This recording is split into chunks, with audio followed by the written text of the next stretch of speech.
আমরা ল্যাপটপ ব্যবহার করি, গুগল ব্যবহার করে থাকি সবাই। তবে ল্যাপটপ কম্পিউটারের ক্ষেত্রে যখন গুগল ওপেন করব, আর এটা টোটালি গুগল ক্রোম ব্রাউজারের মধ্যে আমি আপনাকে দেখাচ্ছি। এখানে একদম ডান পাশে কর্নারে যখন মাউসটা রাখবো, customise and control Google Chrome, এই তিনটা ডট পিনে ট্যাপ করার পরে এত বড় একটা লম্বা লিস্ট দেখার পরে কিন্তু আমাদের মাথাটা ঘুরিয়ে যায়। আসলে এত বড় লিস্ট, এখানে কি কি হচ্ছে, এগুলা কি। আজকে আমি এগুলার পরিচিতি সম্পর্কে আপনাদেরকে শর্টকাটে বলার চেষ্টা করব। প্রথমেই একদম উপরে দেখতেছেন নিউ ট্যাব, আর এখানে কন্ট্রোল প্লাস টি, তারপরে new Windows control plus N, তারপরে দেখতেছেন এখানে রয়েছে 3 নাম্বার নিউ ইনকগনিটো উইন্ডোজ। এই জিনিসগুলা আসলে এগুলা কি, এখানে যদি ট্যাপ করি এখানে নিউ একটা ট্যাব তৈরি হয়ে যাবে, আর এখানে ট্যাপ করলে নতুন একটা উইন্ডোজ ক্রিয়েট হয়ে যাবে, আর এখানে ট্যাপ করলে এটা একটা প্রাইভেসি ওপেন হয়ে যাবে, যেটা দিয়ে আমরা কাজ করলে কোনো সেফ অথবা কোনো জায়গায় প্রমাণ থাকবে না।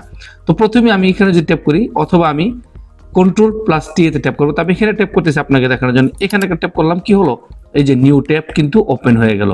আমি যদি আবার নিউ ট্যাবের নিচে 2 নম্বর যদি ট্যাপ করি নিউ উইন্ডোজ, আপনি কন্ট্রোল প্লাস এনও দিতে পারেন। আমি এখানে ট্যাপ করলাম, এটা একটা নিউ উইন্ডোজ, অর্থাৎ আমার কিন্তু দুইটা তৈরি হয়ে গেল। নিচে দেখতেছেন এখানে এই যে আমার এটা হচ্ছে পুরাতন, আর এখানে এটা হচ্ছে নিউ, তো আমি একটা ডিলিট করে দিলাম। তারপরে আমি আবারও ট্যাপ করবো, এখানে করার পরে দেখেন এখানে পার্সন 1, এই পার্সন 1 এর মধ্যে যখন মাউসটা রাখবেন এখানে দেখেন customise your Chrome, close profile, এগুলো রয়েছে। জাস্ট এগুলো হচ্ছে আমার এখানে যে প্রোফাইলটা রয়েছে, এই যে এইটা, এই যে একটা ফটো, এটা আমার প্রোফাইল।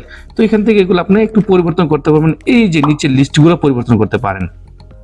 এই যে 2 নম্বর দেখতেছেন পাসওয়ার্ড এন্ড অটো ফাইল, এখানে অটো ফিল পাসওয়ার্ড, আপনি যদি এখানে মাউসটা নেন দেখেন আপনার যেখানে আপনার যে কোনো জায়গায় যে সবগুলোর পাসওয়ার্ড কিন্তু অটো ফিল দেওয়া রয়েছে, আমার বারবার পাসওয়ার্ড দিতে হয় না।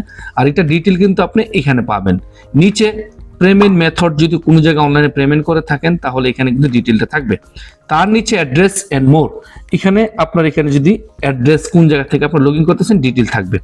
তার নিচে যদি দেখেন হিস্ট্রি, হিস্ট্রিতে আপনি কি কি আপনি ব্রাউজ করছেন এখান থেকে সবগুলা কিন্তু রিসেন্টলি ট্যাব, এই রিসেন্টলি ট্যাবের মধ্যে আপনি এখানে রয়েছে কি কি ইউজ করছেন, এই হিস্ট্রির মধ্যে যাওয়ার সাথে সাথে কিন্তু এই লিস্টটা বের হয়ে গেল। আমি রিসেন্টলি জাস্ট ইউজ করলাম গুগল, কিছুক্ষণ আগে যেটা ইউজ করলাম, তার নিচে কিন্তু দেখেন এগুলাকে আমি কিছুক্ষণ আগে ব্যবহার করলাম বা এগুলাকে আমি ইউজ করছি। তার নিচে দেখেন এখানে রয়েছে ডাউনলোড, আপনি ডাউনলোড কি কি ডাউনলোড করছেন এখানে সব কিছু রয়েছে। তো এরকম ভাবে একটা একটা করে সব কিছু দেখতে পারেন। এখান থেকে জুম রয়েছে, দেখেন আপনি চাইলে এটা জুম করতে পারেন, জুম আউট করতে পারেন, বড় ছোট করতে পারেন, এখান থেকে প্রিন্টের সাহায্য নিতে পারেন। এরকম ভাবে সবকিছু একটু ঘাটাঘাটি করবেন, শিখে নেবেন, তাতে কোনো সমস্যা নেই। একদম নিচে যদি যান এখানে একটা অপশন দেখবেন সেটিং, আর এই সেটিং এর মধ্যে কিন্তু বিশাল কাজ। ইতিমধ্যে সেটিং নিয়ে আপনার গুগল যদি না চলে তাহলে এখান থেকে আপনি সমাধান করতে পারবেন। কোনো ধরনের সমস্যা থাকলে এখান থেকে সমাধান করতে পারবেন। এটা নিয়ে বিস্তারিত একটা ভিডিও ইতিমধ্যে আমি দিয়ে রেখেছি, আই বাটন থেকে দেখে নেবেন। এখান থেকে যদি দেখেন এই যে দেখেন auto and password, auto fill password, privacy and security, এই প্রাইভেসি সিকিউরিটি নিয়ে আমি যে ভিডিওটা দিলাম এটা ইতিমধ্যে কিন্তু আই বাটন রয়েছে, দেখে নেন। তো এইগুলো সবকিছু রয়েছে, এখান থেকে ল্যাঙ্গুয়েজ চেঞ্জ করতে পারেন, এখান থেকে সব কিছু দেখতে পারেন রয়েছে। তো আপনি চাইলে এই সব কিছু কিন্তু এখান থেকে করতে পারেন।